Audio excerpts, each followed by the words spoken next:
First contact and betrayal. The dawn of the 23rd century marked humanity's golden age of exploration. After solving Earth's climate crisis and establishing thriving colonies on Mars and Europa, mankind set its sights on the stars beyond our solar system. The development of the Shaw-Fujikawa warp drive in 2187 had finally made interstellar travel practical, and humanity's exploratory spirit was unleashed upon the galaxy.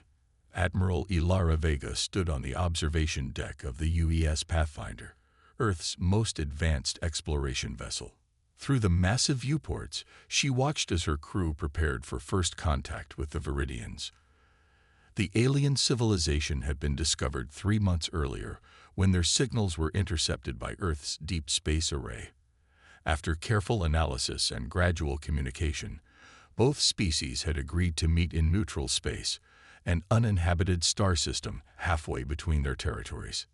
"Nervous, Admiral?" asked Dr. Marcus Chen, the mission's chief sinolinguist, as he joined her at the viewport. Ilara smiled tightly. "Wouldn't you be? Humanity's first contact with a spacefaring civilization. History books will remember this day." "They'll remember you," Marcus replied, the admiral who introduced Earth to the galactic community. The bridge team announced the arrival of the Viridian delegation. On the main view screen, a ship materialized from what appeared to be a fold in space itself, technology far beyond what humanity had achieved. The vessel was breathtaking. Crystalline structures that seemed to flow like liquid, pulsing with internal light that shifted through colors humans had no names for. First contact proceeded better than anyone had dared hope. The Viridians, tall, slender beings with iridescent skin that rippled with colors expressing their emotions, seemed genuinely interested in peaceful exchange. Their representative, High Emissary Zerfall, spoke through translation devices with eloquence about the brotherhood of sentient species and the shared journey of enlightenment. Over the following months, diplomatic relations flourished.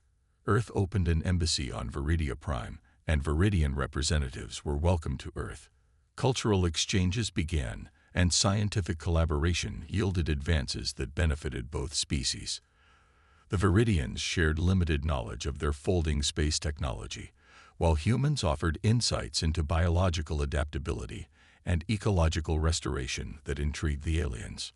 Admiral Vega, now appointed as Earth's ambassador to Viridia, found herself at the center of this new interspecies relationship. At a celebration marking the first anniversary of contact, she raised a glass with Zerthal. "To understanding between worlds," she toasted. Zerthal's skin rippled with blue, signifying what humans had learned to recognize as contemplation. "Yes, to understanding true natures," the alien replied. 2 weeks later, the attacks began. Without warning, Viridian warships appeared in orbit around 7 human colony worlds simultaneously. The crystalline ships, once viewed with wonder, now rained destruction from the skies. New Eden, humanity's largest colony with a population of 9 million, was the first to fall. The colony's defensive systems barely registered the attack before the planet's major cities were reduced to ash. On Earth, the Global Defense Council convened an emergency session as reports of the devastation flooded in. Admiral Vega, recalled from Viridia just hours before the attack by an anonymous warning, stood before the assembled leaders, her face ashen. "4 colonies have gone completely dark," she reported, her voice steady despite her grief.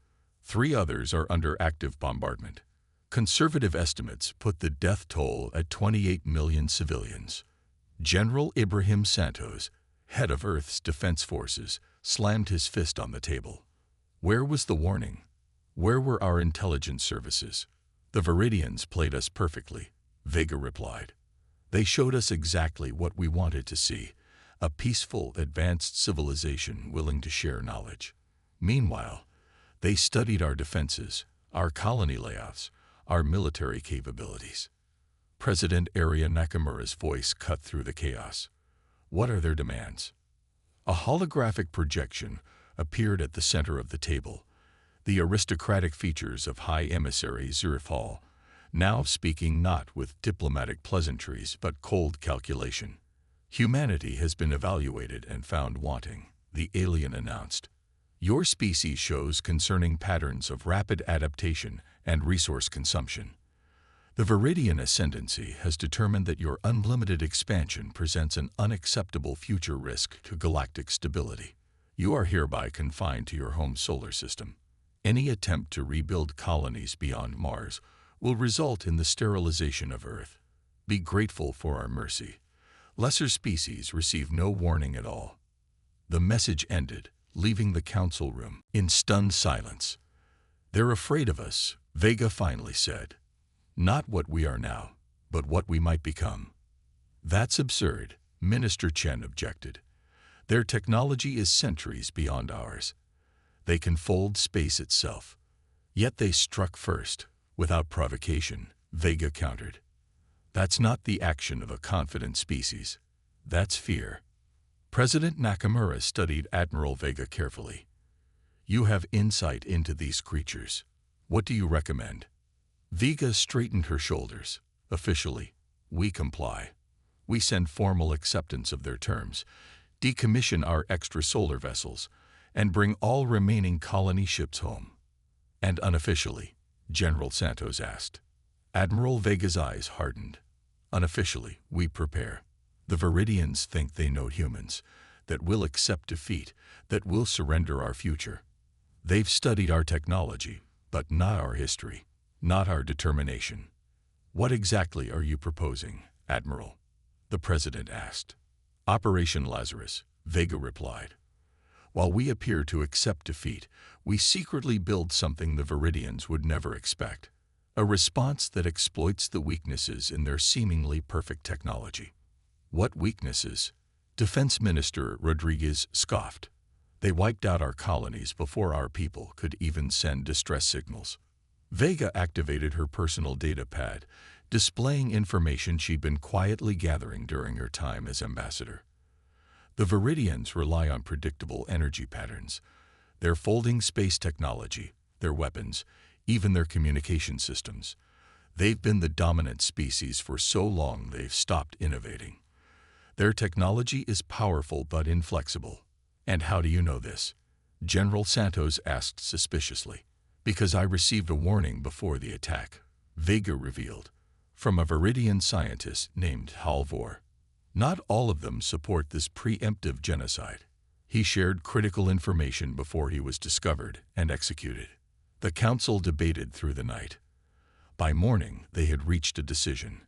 Earth would officially accept the Viridians' terms, while secretly preparing humanity's response. The greatest deception in human history had begun. 2 days later, Earth broadcast its formal surrender. The message was simple. Humanity accepted its confinement to the solar system and would abandon all claims to its colonies. Military vessels beyond Mars were recalled. Colony ships were redirected homeward, and exploration programs were publicly shuttered. But deep within the asteroid belt, hidden from Viridian observation posts, Operation Lazarus was already taking shape. Admiral Vega, now heading the most secret military project in human history, addressed the first team of engineers and scientists. "They believe they've ended humanity's journey to the stars," she told them. "But they've only shown us how far we need to go. And when we return to space, the Viridians will learn what happens when you corner a species that has never accepted defeat." The hidden project. In the shadows of Earth's surrender, Operation Lazarus took root. The asteroid Ceres, largest body in the belt between Mars and Jupiter, became the heart of humanity's secret resistance. Its interior was hollowed out to create massive construction bays, hidden laboratories, and training facilities, all shielded from Viridian detection by revolutionary stealth technology. Admiral Ilara Vega surveyed the central control room, a hive of activity as scientists and military personnel worked in unified purpose. 3 years had passed since the attack, and the project had grown beyond her wildest expectations. "Status report," she demanded, approaching Dr. Sanjay Patel, the operations chief scientist. "The prototype exceeds all projections," Patel replied, pushing his glasses up his nose. Once a theoretical physicist at CERN, he now led the team developing the core technology for humanity's revenge. The adaptive shield can now absorb and redirect 98% of energy weapons based on Viridian configurations. Vega nodded with satisfaction. And propulsion? Commander Ortiz can brief you on that, Paddle said, gesturing to a woman in military uniform approaching from across the control room. Commander Sofia Ortiz had been piloting test flights when the colonies fell. She'd lost her entire family on New Eden and had channeled her grief into developing the most revolutionary propulsion system humanity had ever created. We've successfully integrated the gravitational wave manipulator, Ortiz reported, based on the principles we extracted from Viridian technology, but with our own modifications. Their ships fold space. Ours will ride the waves between folds. Theoretically, we'll be more maneuverable, if slightly slower. Theory becomes reality tomorrow, Vega reminded her. The first full-scale test needs to succeed. It will, Ortiz promised, her eyes burning with the same fire that drove them all. The next day, in the largest construction bay, Vega stood before the culmination of 3 years' work. The UES Phoenix, first of humanity's new fleet, waited for its maiden voyage. Unlike the elegant white vessels of Earth's pre-war exploration fleet, the Phoenix was a predator, its hull a deep, light-absorbing black with red accents that hinted at the power contained within. General Santos, now Vega's second-in-command, joined her on the observation platform. Not exactly built for diplomacy, is she? That time has passed, Vega replied grimly. The Phoenix isn't an exploration vessel or a colony ship. She's a reckoning. The test flight exceeded all expectations. The Phoenix demonstrated capabilities that would have seemed like fantasy before the war. Adaptive energy shields, gravity wave propulsion that allowed near-instantaneous acceleration without inertial effects, and weapon systems designed specifically to target the frequency vulnerabilities in Viridian technology. What made the Phoenix truly revolutionary, however, was its heart. The Adaptive Combat Intelligence, ACI, named Lazarus. Not a true AI, but something more specialized. Lazarus could analyze Viridian energy patterns and reconfigure the ship's systems in microseconds to exploit weaknesses. While the Phoenix underwent its trials, humanity maintained its facade of submission. On Earth, memorials were built to the lost colonies, and government broadcasts spoke of focusing inward, rebuilding Earth's ecosystems, and developing Sol's resources rather than reaching for the stars. Viridian observation posts recorded exactly what humanity wanted them to see: a chastened species accepting its limitations. As the 4th anniversary of the attack approached, Operation Lazarus entered its final phase. 5 additional vessels, each the size of pre-war battleships, had been constructed in series hidden shipyards. Each ship carried specialized systems designed to counter specific aspects of Viridian technology, and each was named for a destroyed colony: New Eden, Constellation, Liberty, Horizon, and Solaris. The fleet needed crews, volunteers who would risk everything for humanity's future. The selection process was grueling, both physically and psychologically. Every candidate had lost someone in the attacks, but they needed people driven by more than revenge. They needed innovation, adaptability, and discipline. In the training simulator on Cirrus, Lieutenant Kai Tanaka ran his squad through their 15th combat drill of the day. The son of New Eden's governor, Kai had been on Earth when the attack came, watching his homeworld's destruction via delayed transmission. Now he commanded the Phoenix's primary strike team. Again, he ordered as the simulation ended, "Our response time needs to be faster." "Sir, with respect, the team's exhausted," his second-in-command protested. "The Viridians won't care if we're tired," Kai replied, his voice steady. "Reset the simulation." Admiral Vega observed from the control room, making notes on her tablet. General Santos joined her, reviewing the same performance data. "He pushes them hard," Santos observed. "As he should," Vega replied. "Tanaka understands what we're up against better than most." The psychological evaluations flag him for vengeful behavior, Santos noted. Vega watched as Tanaka's team executed a perfect flanking maneuver against the simulated Viridian patrol. His tactics are sound, his team follows him without question, and his combat scores are the highest in the program. Vengeance focused into disciplined action isn't a liability, General. As crews trained, scientists made final refinements to the fleet's systems. Dr. Maya Wong, head of weapons development, had created something the Viridians would never expect, a disruption field that could temporarily disable their folding space technology, forcing them to fight on humanity's terms. The field generator draws enormous power, she explained to Vega during the final briefing. Each ship can only maintain disruption for approximately 3 minutes before requiring a cooldown cycle. 3 minutes should be enough, Vega replied. The Phoenix's combat simulations show we can disable a Viridian battlecruiser in under 2 minutes once their folding capability is neutralized. The final piece of the operation came from an unexpected source. Dr. Eli Bernstein, a linguist who had studied Viridian communication patterns, discovered something extraordinary hidden in their transmissions. Their entire command structure depends on quantum-entangled communication, he explained to the senior staff. It's instantaneous across any distance, but it operates on fixed frequencies. If we can disrupt those frequencies, we can blind their entire fleet simultaneously, Vega finished, understanding the implications immediately. The day before the planned launch, Vega addressed the assembled crews of all 6 ships. 5,000 men and women stood at attention in Syrah's largest chamber, their faces resolute. Tomorrow, we reclaim humanity's future, she told them. The Viridians believe they've contained us, a potential threat safely neutralized. They're about to learn that humans cannot be contained, that we will not accept extinction or imprisonment. When they attacked our colonies, they didn't just kill our people, they awakened something they cannot possibly understand. She paused, looking out at the faces before her, each person carrying personal loss, each dedicated to ensuring those losses were not in vain. The Viridians struck without warning, believing their technological superiority made them invincible. Tomorrow, we will show them that true strength lies not in technology, but in determination, not in superiority, but in adaptation.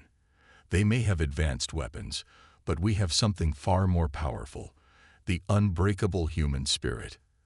As she finished, a moment of silence hung in the air before erupting into thunderous applause. Operation Lazarus was ready. Humanity's response to extinction would begin at dawn. Humanity unleashed.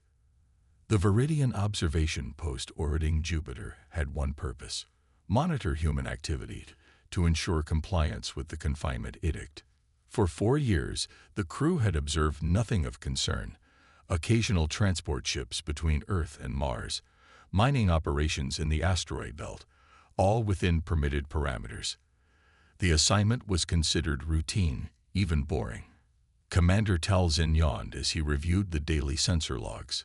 His posting was a punishment for questioning the necessity of the human attack, but he had long since resigned himself to the tedium. When the alert sounded, he initially assumed it was a drill. Commander, massive energy signatures detected near Ceres. Talzin rushed to the monitoring station. The readings made no sense. 6 vessels larger than anything humans had ever built, with energy profiles that shouldn't be possible with their technology. Impossible, he whispered. Open a channel to High Command. Before his communications officer could respond, the ships vanished from sensors. Seconds later, the observation post systems began failing one by one. The last thing Talzin saw before emergency power activated was a single human vessel appearing directly before their viewports, sleek, black, with blood-red markings. On the bridge of the Phoenix, Admiral Vega watched as the Viridian observation post went dark. Disruption field effective, Lieutenant Commander Rodriguez reported from Tactical. Their communications are severed. Proceed as planned, Vega ordered. All ships, execute jump to primary targets. Across the solar system, the human fleet disappeared, using their gravity wave propulsion to traverse vast distances almost instantly. The Phoenix reappeared in orbit around Viridia Prime itself, while the other vessels targeted key military installations throughout Viridian space. The attack caught the Viridians completely unprepared. Their defense grid, designed to detect ships using their own folding space technology, failed to register the human vessels until they were already in firing position. When the Viridians did respond, their energy weapons, calibrated to fixed frequencies, dissipated harmlessly against the adaptive shields of the human ships. On the Phoenix, Lazarus, the adaptive combat intelligence, analyzed the Viridian counterattack and adjusted the shields in microseconds. Energy pattern identified and neutralized. The synthetic voice announced. Offensive systems recalibrated for optimal efficiency. Execute primary attack pattern, Vega commanded. The Phoenix unleashed weapons specifically designed to target Viridian vulnerabilities. Quantum disruptors severed their faster-than-light communications, isolating ships from their command structure. Gravitational inverters disabled their folding space capabilities, trapping them in normal space where the more maneuverable human vessels could outfight them. Lieutenant Kai Tanaka led the first boarding party onto the Viridian flagship. His strike team moved with precision through the crystalline corridors, their armor designed to resist Viridian energy weapons. "Remember your training," Kai told his team over the comm. "Their technology is advanced, but their tactics are predictable. They haven't fought a real war in centuries." The Viridians they encountered fought desperately but ineffectively. Their combat doctrine relied on technological superiority, not tactical flexibility. When that superiority vanished, they had no fallback strategy. Kai's team secured the bridge in under 10 minutes. High Commander Zuravel, supreme military leader of the Viridian forces, stared at the human soldiers in disbelief. "Impossible," the alien whispered, skin pulsing with colors indicating shock and fear. "You were contained." "Humanity doesn't accept containment," Kai replied simply, securing the commander's surrender. Across Viridian space, similar scenes played out as human forces systematically disabled the alien fleet. The New Eden destroyed their primary shipyards. Constellation captured their defense headquarters. Liberty, Horizon, and Solaris disabled planetary defense systems across their core worlds. Within 12 hours, humanity had effectively neutralized the Viridian military capability. Admiral Vega stood on the bridge of the Phoenix, watching as Viridian representatives approached under flag of truce. "They're requesting terms." "Admiral," her communications officer reported. "Open a channel," Vega ordered. On the view screen, the familiar face of High Emissary Zurthal appeared, the same diplomat who had orchestrated the peaceful first contact and later delivered the ultimatum of humanity's confinement. "Admiral Vega," the Viridian said, skin rippling with subdued colors. "Your species has surprised us. We are prepared to discuss cessation of hostilities." 4 years ago, you attacked without provocation, Vega replied, her voice cold. "You murdered 28 million civilians. You offered no negotiation then." "We acted based on predictive analysis," Zurthal responded. "Your species showed concerning patterns." "Your analysis was flawed," Vega interrupted. "You judged us by what you understood, but you failed to comprehend our defining characteristic." "And what is that?" the Viridian asked. "Adaptation," Vega answered. "Humans don't accept defeat. We learn, we evolve, we overcome. You saw our technology and determined we were no threat. You failed to see our determination." In the aftermath of what became known as the 12-Hour War, a new galactic reality emerged. The terms imposed by humanity were firm but not vengeful. The Viridian ascendancy was disarmed but not destroyed. Their folding space technology was restricted to civilian use under international oversight. Most significantly, Earth established the Galactic Council, a governing body where all spacefaring civilizations would have representation. Other species, long dominated by Viridian influence, eagerly joined. Humanity, the newcomers who had dethroned the ancient power, found itself in a leadership position. 1 year after the victory, Admiral Vega stood on the observation deck of the Phoenix, now orbiting New Eden. Below, reconstruction efforts were well underway, new cities rising from the ashes of the destroyed colonies. Beside her stood Talvor, the Viridian scientist whose warning had given humanity the chance to survive. "Your people rebuild quickly," Talvor observed, his skin pulsing with colors indicating admiration. "It's what we do," Vega replied simply. "We don't dwell on destruction. We focus on creation." "The High Council never understood that about humans," Talvor said. "They saw your adaptability as a threat rather than a gift." Vega smiled slightly. "A common mistake. Fear what you don't understand." "And now," Talvor asked, "what will humanity do with its position in the galaxy?" Vega gazed at the stars beyond the viewport, each one a potential home, a frontier to explore. "What we've always done. We'll explore.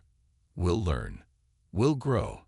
But we'll remember this lesson, which is that strength doesn't come from technological superiority or military might." Vega answered, "True strength comes from resilience, from facing annihilation and refusing to accept it."